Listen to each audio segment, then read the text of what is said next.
Um, so yeah, but I think today I think we want to give a little bit more of a industry insight and unpack a couple of workflows or one specific workflow that we've been sort of all been discussing offline as well about how we're all a little bit different in this space as well, and what we do and how we do it. And we thought it's probably a good topic to start with, being early in the process. So um, it's about our pre-flight checks and what we do and what our workflow is. So maybe Danny, do you want to give us an understanding of what your space looks like and walk us through where your mind goes when you go into pre-flight checks?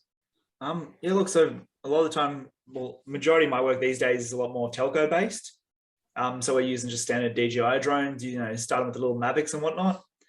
But a pre-flight check for us can start with, before even going anywhere near the site, we've already checked out what towers we're dealing with or what in general obstacles we would have on the site or anything.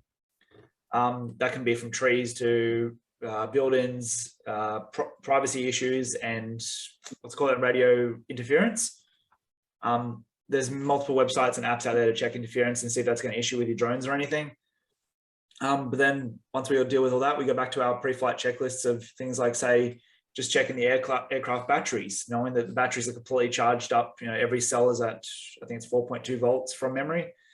Probably should actually double check that.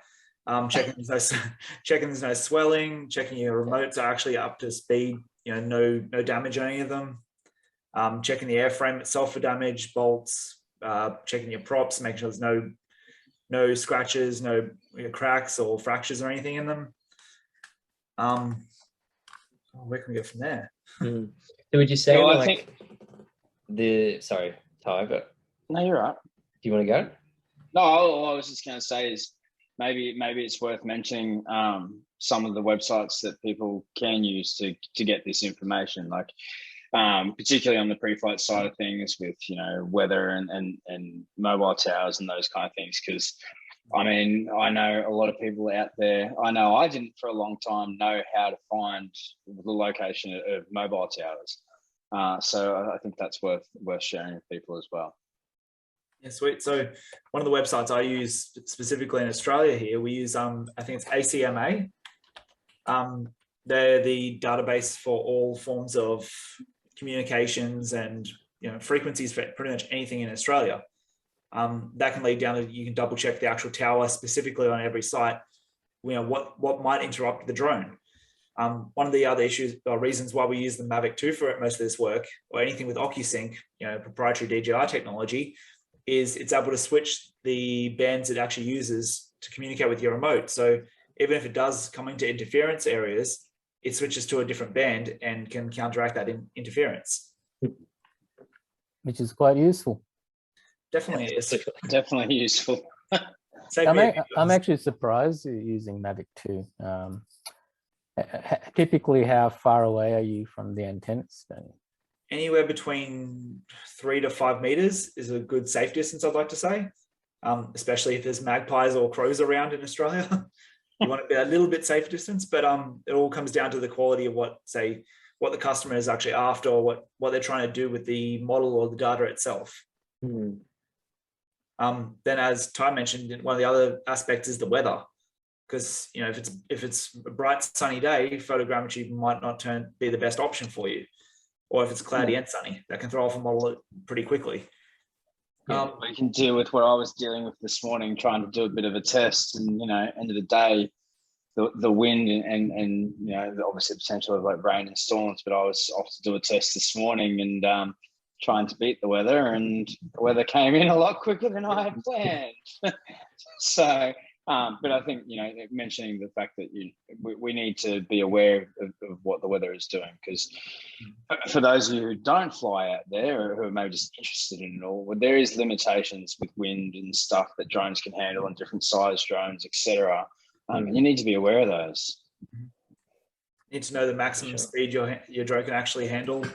Even if the specs say your drone can fly at 55 kilometers an hour, well, if you're flying 50 kilometer an hour winds, your drone's only going to be moving at 5Ks technically. Yeah. That's exactly right. Ty, how would you check the weather in this morning's instance? Yeah, so this morning, I tend to use OK to Fly. It's quite a simple format.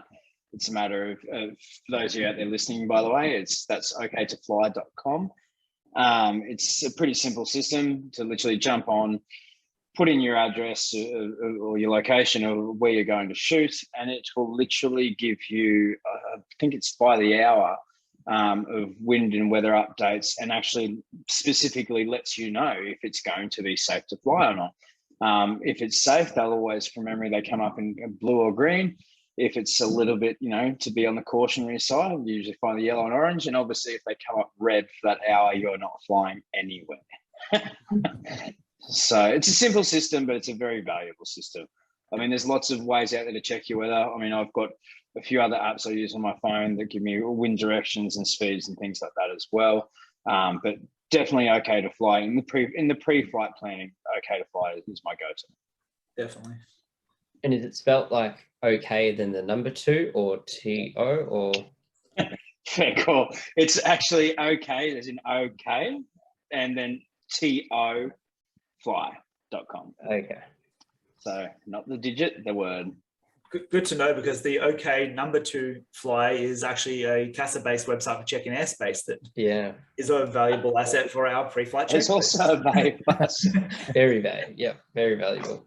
It's a really good site, actually. It kind of, instead of going down the maybe Oz Runways or something like that, if you guys subscribe to that, it's a pretty easy, user-friendly platform, I think, and it gives you a very quick visual of where you are and the airspace that you're going to be flying in. So yeah, that's a good resource. Is it worth talking a little bit about the I guess the risk assessment side of things, and essentially, when we look at risks and how we go about mitigating them? Yeah, I think like from a pre-flight side of things, where my mind goes, maybe you guys are a little bit different, but there's the figuring out where we're going to be and actually flying the location, then figuring out the risk associated just from a remote perspective, and then what are the risks associated with that process of when we're actually performing the operation. Is there any, do you guys see other factors or other sections part of that pre-flight when we're going through that check? Pretty well covered it from me. Yeah, I mean, we found, as you all experience, I'm sure, you've got a diverse range of jobs that you can actually, as Danny said, you're currently working through telco. Next week could be a series of buildings. What we try to do is keep a base set of risks that we're actually aware of. And then I'm sure, like yourselves, because the last thing I want to be doing is doing this every single job. That helps us, I think, when we sit together and work through what are all the risks and what other techniques or methods that you might employ to actually reduce that risk. Yeah. So, and it's always good to actually communicate with, say, other people on the team as well, like you gentlemen know right now. Talking between the team and other people that are actually in the operation can point out other risks as well that you might have overlooked. It's human error. You shouldn't be two brains are better than one. Shouldn't be too proud to have the conversation, to ask for help. Yeah. That's a big part of our industry is the safety side of it. We can't operate and do what we do in unsafe manners. It's too risky. Like, I think a lot of people are sometimes very unaware about how much these things can hurt you if they run into you while they're operating and things like that. That's sort of stuff anyone, trust me, doesn't want to happen. So the safety and risk side of things is paramount. Yeah, and that's one message that we try to get across to a lot of people as well, that you may take a pretty photo for Instagram flying over the top of Centrepoint Tower or something in Sydney, you're 400 meters high in helicopter airspace above multiple main roads. Your drone weighs 250 grams, but 250 grams falling at terminal velocity hurts. Yeah. Yes. With a LiPo battery that's explosive in the end. And I know that you're weighing up a risk. Yes, it may not happen this time. You might think it's okay, do it again another time, and that's when a battery dies on you because you didn't do a pre-flight check. Yeah, exactly. The other one I'm sure we've all done is the SD card. So that's know because I have about 5 SD cards in every backpack. Yeah. Yeah, and Well, look, that I do the same. I always have a container of SD cards, but you know what? Because I have forgotten to put one in before. Yeah. And there's nothing worse than going to go and shoot a job and not having an SD card in there and not realizing until afterwards it's a problem. Yep. So Mhm. No, it's Yeah, a good call. I think carry a spare and just leave it in your car because you just don't know whether if you Yeah. use one drone. But as I we all carry know, 4 in my case. Another good way of doing it, which is my personal way of offloading data after every job, that drone will sit on my desk or out of its case until the SD card is back in the drone, Yeah. whether it be an SD I'm card or an exactly the SSD. same. That way you're not putting your gear away and forgetting it. And I've got Yeah, one exactly. friend that I'm sure will be listening to this that he does it all the time. At least once a week, he's got a full SD card or has forgotten one. should we name and shame him? No, No. not this time. No, see, I literally leave my case open in the office. So when I come in and I come home from a job, it sits right next to me here on my desk. It sits there open until everything is done with it. I've taken all my data off. I've put everything back where it belongs. It stays open. That's my reminder. Otherwise, if I close it up and put it in the corner with the rest of my other equipment, chances are you'll forget something. Yeah. It's easier to have the visual reminder. These are the things you do not want to forget, especially working in the industry. Exactly. But you may do a pre-flight check when you get to your job site, but that pre-flight or pre-job check alone starts before you even leave home. Oh, 100%. Are all your batteries charged? Do you have all the right permissions and certificates on you just in case you get asked, which happens all the time. Yeah, and look, even the simple thing of in some locations, which I mean, I do a regular location up here that's within a 5K range of an uncontrolled airport. The geofencing side of things, if you don't forget to unlock that for a job, you can no longer do that from your phone. Once upon a time you could, but not anymore. So how do you do it outside the phone now? I didn't know that actually changed. Yeah, so that actually changed. I found that out the hard way earlier this year. But now you have to do it correctly through the DJI website on a desktop. You have to go through there, obviously select what you're doing, acknowledge obviously the risks, basically sign a waiver that you are allowed to be doing what you're doing. It goes through, you select whatever the zone is that you want to fly within. And then you have to send through basically that information to DJI. They send you a code to verify it. You unlock it and you get it unlocked for 3 days. And that's the basis of it anyway. Okay, so that now replaces the put your phone number in, you're unlocked. Correct. I mean, you still have to do your phone number in to the details to use basically as a verification tool. Obviously that you're not just someone doing something silly. But at the end of the day, you still have to use your phone to verify, but it all has to be done on a desktop now. I unfortunately had to work that out the hard way going to a job, and I thought, I can do this on my phone. Gone to go do it, and then I have a new thing come up from DJI going, you can no longer do this from a mobile device. You need to do this from your desktop. Okay. Well, thank you for taking that bullet for us. I didn't know this. And remember to save your controller serial number somewhere handy. Yes, that's the other thing, because Sean's had phone calls from me and go, hey, do you remember my flight controller number? So, yes, that's definitely something worth having saved on your phone to make your life a lot easier, even for the fact of when you're just in the office. I mean, I decided to save it on my phone because I got sick of trying to do something when I'm not in the office. Then I need to come down here, turn everything on, get my serial number and things. Having that kind of information stored somewhere safe, easy to get to, is a great idea. So in what situation would you have to go through that process? What airspace, what sort of job would we be looking at?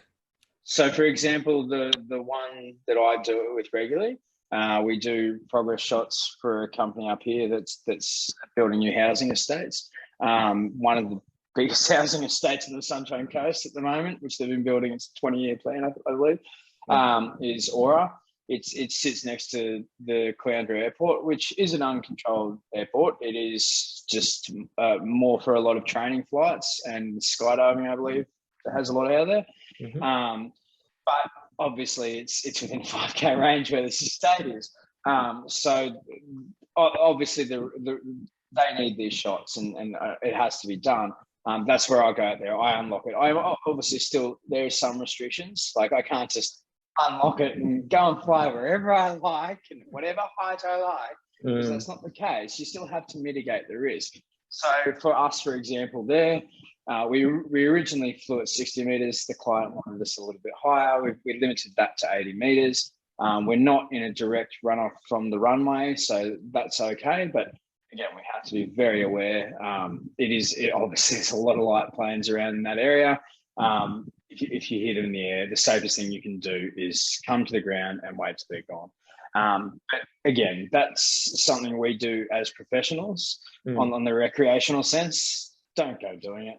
I've had this conversation with a few people, and I'm like, it's just not worth it.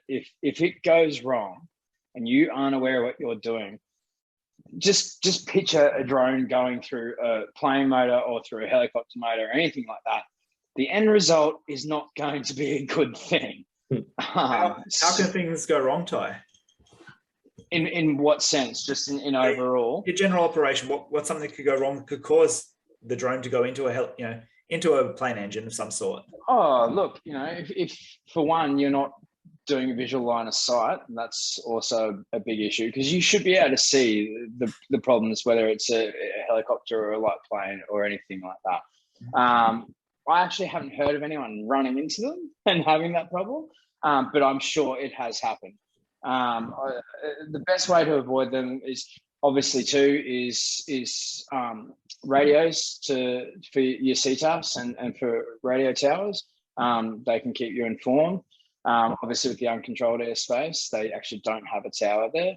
But some of that information can be fed through from Brisbane and from our Maroochydore Airport as well.